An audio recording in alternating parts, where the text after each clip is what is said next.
એએસપીમાં આપ સૌનું સ્વાગત છે. મિત્રો, આજના વિડીયોમાં આપણે મોસ્ટ આઈએમપી અનુચ્છેદ જોઈશું, જે ભારતના બંધારણના ખૂબ જ અગત્યના અનુચ્છેદ છે. કોઈપણ પરીક્ષા તમારે પાસ કરવી હોય તો આટલું તો કરવું જ પડશે. એટલા અગત્યના આ અનુચ્છેદ છે કે જે વારંવાર પરીક્ષાઓમાં પૂછાતા હોય છે. છેલ્લે તમારી ટેસ્ટ પણ લેવામાં આવે છે અને આ વિડીયોની પીડીએફ પણ તમને પ્રોવાઈડ કરાવવામાં આવશે. તો અંત સુધી વિડીયો જુઓ અને ટેસ્ટ આપી તમે તમારું નોલેજ પણ ચેક કરી શકો છો. તો જોઈએ ખૂબ જ અગત્યનો આ વિડીયો.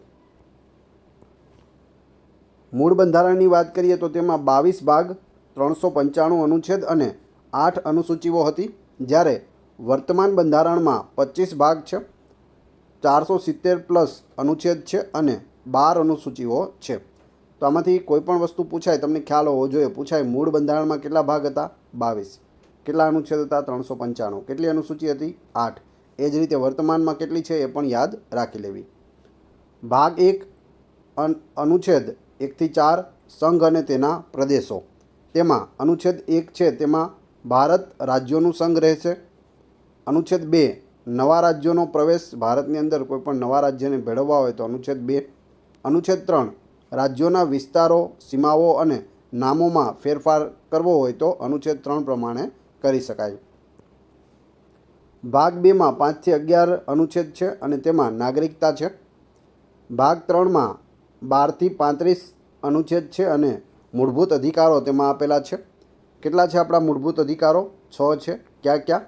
1 સમાનતાનો અધિકાર, 2 સ્વતંત્રતાનો અધિકાર, 3 શોષણ સામેનો અધિકાર, 4 ધાર્મિક સ્વતંત્રતાનો અધિકાર, 5 બંધારણીય ઉપાયોનો અધિકાર અને 6 સંસ્કૃતિ અને શિક્ષણ સંબંધિત જે છે તે અધિકાર. હવે અહીં કેટલા અધિકાર છે? 6 છે. મૂળ બંધારણમાં કેટલા હતા? તો 7 હતા. એ પણ યાદ રાખજો. એક સંપત્તિનો અધિકાર છે તે હટાવી દેવામાં આવ્યો છે, સંપત્તિનો અધિકાર. ભાગ 4A અનુચ્છેદ 1 છે 51A, જેમાં મૂળભૂત ફરજો આપેલી છે. કેટલી છે મૂળભૂત ફરજો? તો ટોટલ 11 મૂળભૂત ફરજો આપણી રહેલી છે. સ્વર્ણસિંહ સમિતિની ભલામણ પર વર્ષ 1976માં 42માં બંધારણીય સુધારા હેઠળ તેને બંધારણમાં સામેલ કરવામાં આવ્યું હતું. એટલે કે મૂળભૂત ફરજો છે તે એડ કરવામાં આવી હતી. 42મો બંધારણીય સુધારો કે જેને મિની બંધારણ તરીકે પણ ઓળખવામાં આવે છે. 1976માં ઇન્દિરા ગાંધીના સમયમાં આ સુધારો થયો હતો. અનુચ્છેદ 17માં અસ્પૃશ્યતાનો અંત, અસ્પૃશ્યતાની નાબૂદી. અનુચ્છેદ 29 લઘુમતીના હિતોનું રક્ષણ. અનુચ્છેદ 32માં બંધારણીય ઇલાજોનો અધિકાર કે જેને ભારતીય બંધારણનું હૃદય અને આત્મા કહેવામાં આવે છે. બંધારણીય ઇલાજોનો અધિકાર. આમાં અલગ અલગ કુલ 5 રીત છે તે આપેલી છે. અનુચ્છેદ 40 પંચાયતી રાજ વ્યવસ્થા. પંચાયતી રાજ વ્યવસ્થા જે અનુચ્છેદ 40 છે તેના હિમાયતી કોણ હતા? તો ગાંધીજી હતા. ગાંધીજીએ પંચાયતી રાજ છે તે. ભાગ 5 52 થી 151 રાષ્ટ્રપતિ વિશે પણ આમાં માહિતી છે. અનુચ્છેદ 52 રાષ્ટ્રપતિનું પદ. અનુચ્છેદ 53 રાષ્ટ્રપતિની શક્તિ અને કાર્યો. અનુચ્છેદ 54 રાષ્ટ્રપતિની ચૂંટણી. અનુચ્છેદ 61 રાષ્ટ્રપતિનો મહાભિયોગ. અનુચ્છેદ 72 એમનેસ્ટી. એમનેસ્ટી એટલે શું? ક્ષમાદાન. જે કેદીઓ હોય તેને તે ક્ષમાદાન છે તે રાષ્ટ્રપતિ આપી શકે છે. બીજું છે 123 અનુચ્છેદમાં ઓર્ડિનન્સ. ઓર્ડિનન્સ એટલે શું? વટહુકમ. વટહુકમ બહાર પાડવાની સત્તા રાષ્ટ્રપતિ પાસે રહેલી છે. અનુચ્છેદ 1, 2 અને 3. 143 રાષ્ટ્રપતિને સુપ્રીમ કોર્ટની સલાહનો હક. સુપ્રીમ કોર્ટ પાસેથી તે અનુચ્છેદ 143 અનુચ્છેદ 143 મુજબ સલાહ છે તે લઈ શકે છે. તો અગત્યના છે, ખાસ યાદ રાખી લેજો. ભાગ 6માં 152 થી 237 અનુચ્છેદ આવેલા છે. રાજ્યપાલ વિશે તેમાં માહિતી છે. અનુચ્છેદ 153 રાજ્યપાલનું પદ. 154 રાજ્યપાલની શક્તિ અને કાર્યો. 155 રાજ્યપાલની ચૂંટણી. 3 અગત્યના છે, ખાસ યાદ રાખવા. ઉપરાષ્ટ્રપતિ વિશે વાત કરીએ તો અનુચ્છેદ 63માં ઉપરાષ્ટ્રપતિનું પદ આપેલું છે. અનુચ્છેદ 64માં રાજ્યસભાના અધ્યક્ષ તરીકે ઉપરાષ્ટ્રપતિની કામગીરી. ઉપરાષ્ટ્રપતિ છે તે હોદ્દાની રૂએ શું હોય છે? તો રાજ્યસભાના અધ્યક્ષ હોય છે. વડાપ્રધાન. અનુચ્છેદ 74 કેબિનેટ એટલે કે મંત્રીમંડળ. અનુચ્છેદ 75માં વડાપ્રધાન પદ વિશે માહિતી છે. અનુચ્છેદ 76માં એટર્ની જનરલ વિશે માહિતી છે. અનુચ્છેદ 79માં સંસદ છે. અનુચ્છેદ 80માં રાજ્યસભા અને અનુચ્છેદ 81માં લોકસભા છે. બધા જ અનુચ્છેદ અગત્યના છે, ખાસ યાદ રાખતા જજો. મુખ્યમંત્રી 163માં કેબિનેટ વિશે માહિતી આપેલી છે. મુખ્યમંત્રીની કેબિનેટ. અનુચ્છેદ 164માં મુખ્યમંત્રીનું પદ. અનુચ્છેદ 165માં એડવોકેટ જનરલનું પદ. અનુચ્છેદ 168માં વિધાનમંડળ. અનુચ્છેદ 170માં વિધાનસભા અને અનુચ્છેદ 171માં વિધાન પરિષદનો સમાવેશ થાય છે. અનુચ્છેદ 100 નિર્ણાયક મત આપવાની સત્તા. અનુચ્છેદ 108 સંયુક્ત સત્ર.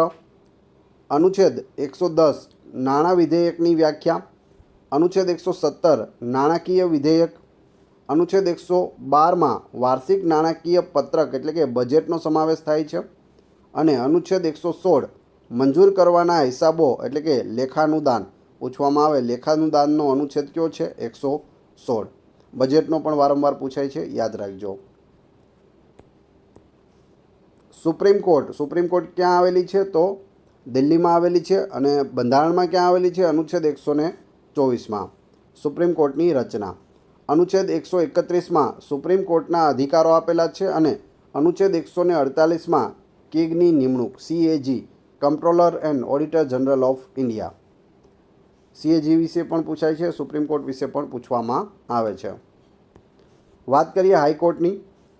અનુચ્છેદ 214માં રાજ્યો માટે ઉચ્ચ ન્યાયાલયો રહેશે.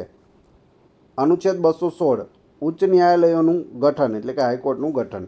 અનુચ્છેદ 249 રાજ્ય યાદીના વિષયો પર કાયદો બનાવવાની સત્તા રહેલી છે. અનુચ્છેદ 250 મુજબ કટોકટી દરમિયાન રાજ્યની યાદીના વિષયો પર કાયદો બનાવવાની સત્તા હાઈકોર્ટની રહેલી છે. અનુચ્છેદ 262 નદીના પાણીનો વિવાદ. અનુચ્છેદ 263 આંતરરાજ્ય પરિષદ. અનુચ્છેદ 280 નાણાં પંચ. અનુચ્છેદ 312 અખિલ ભારતીય સેવાઓ એટલે કે IAS, IPS અને IFS, UPSC આના અંડરમાં આવે. IAS Indian administrative service, IPS Indian police service અને IFS ઇન્ડિયન ફોરેસ્ટ સર્વિસ. અનુચ્છેદ 315 સંઘ અને રાજ્યો માટે જાહેર સેવા આયોગ. ચૂંટણી પંચની વાત કરીએ તો અનુચ્છેદ 324માં ચૂંટણી પંચની જોગવાઈ છે. રાજભાષા. અનુચ્છેદ 343માં રાજભાષા આપણી હિન્દી રહેશે અને લિપિ કઈ રહેશે? દેવનાગરી લિપિ. દેવનાગરી લિપિમાં લખાતી હિન્દી એ રાજભાષા અનુચ્છેદ 343 મુજબ છે. કટોકટીની વાત કરીએ તો અનુચ્છેદ 352માં રાષ્ટ્રીય કટોકટી આપેલી છે. અનુચ્છેદ 356માં રાષ્ટ્રપતિ શાસન અને અનુચ્છેદ 360માં નાણાકીય કટોકટી આપેલી છે. જ્યારે બહારી યુદ્ધ થાય કે આંતરિક યુદ્ધ એટલે કે અંદરનો જે કળશ છે તે વધી જાય અને દંગા ફસાદ થવા માંડે ત્યારે રાષ્ટ્રીય કટોકટી લાગે છે. રાષ્ટ્રપતિ શાસન છે તે કોઈપણ રાજ્યનું જે શાસન છે તે બંધારણ મુજબ ન હાલતું હોય તો ત્યાંના રાજ્યપાલ છે તે રાષ્ટ્રપતિને જાણ કરે અને રાષ્ટ્રપતિ છે ત્યાં રાષ્ટ્રપતિ શાસન લગાવી દે છે અને જે સરકાર હોય છે તે બરખાસ્ત થઈ જાય છે. જેમ કે હાલમાં જ મણિપુરમાં છે ત્યાં રાષ્ટ્રપતિ શાસન લાગી ગયું છે. અને આપણા ગુજરાતમાં ટોટલ 5 વખત રાષ્ટ્રપતિ શાસન છે તે લાગેલું છે. નાણાકીય કટોકટી આજ સુધીમાં ભારતમાં લાગી નથી. બંધારણીય સુધારાની વાત કરીએ તો અનુચ્છેદ 368 મુજબ બંધારણીય સુધારો કરવામાં આવે છે, જે સાઉથ આફ્રિકાના બંધારણમાંથી આપણે અપનાવેલું છે.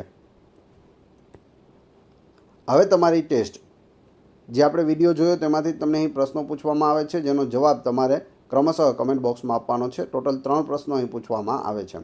તે પહેલાં વિડીયો પસંદ આવી રહ્યો હોય તો લાઇક અવશ્ય કરી દો, કોમેન્ટ કરો, તમારા બધા મિત્રો સાથે વિડીયો શેર કરો અને ચેનલ ઉપર નવા હોય તો ચેનલને સબસ્ક્રાઈબ કરી લો, જેથી રોજે રોજ આપને સારા વિડીયો મળતા રહે.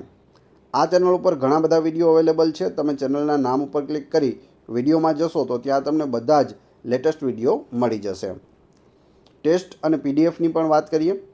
ટેસ્ટમાં પ્રથમ પ્રશ્ન છે, લોકસભાનો અનુચ્છેદ જણાવો. લોકસભા કયા અનુચ્છેદ મુજબ છે? કયા અનુચ્છેદ મુજબ સુપ્રીમ કોર્ટની સ્થાપના થઈ છે?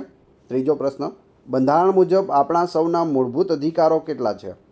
મૂળભૂત અધિકાર મૂળ બંધારણમાં 7 હતા, અત્યારે કેટલા છે? કમેન્ટ બોક્સમાં જણાવી દેજો. પ્રશ્ન 4, રાષ્ટ્રપતિ શાસન માટેનો અનુચ્છેદ કયો છે? 4 ક્રમશઃ કમેન્ટ બોક્સમાં જવાબ આપી દેજો. વાત કરીએ પીડીએફની, તો આની ફ્રીમાં પીડીએફ તમને ટેલિગ્રામ અને વોટ્સઅપ ગ્રુપમાં આપવામાં આવે છે. એની લિંક ડિસ્ક્રિપ્શનમાં આપેલી છે, ત્યાંથી તમે જોડાઈ શકો છો અને ફ્રી આની પીડીએફ મેળવી શકો છો. આશા રાખું છું આપને ખૂબ જ ઉપયોગી થશે આવનાર પરીક્ષા માટે આ વિડીયો. મળીએ છીએ નવા વિડીયોમાં. Thanks for watching my video.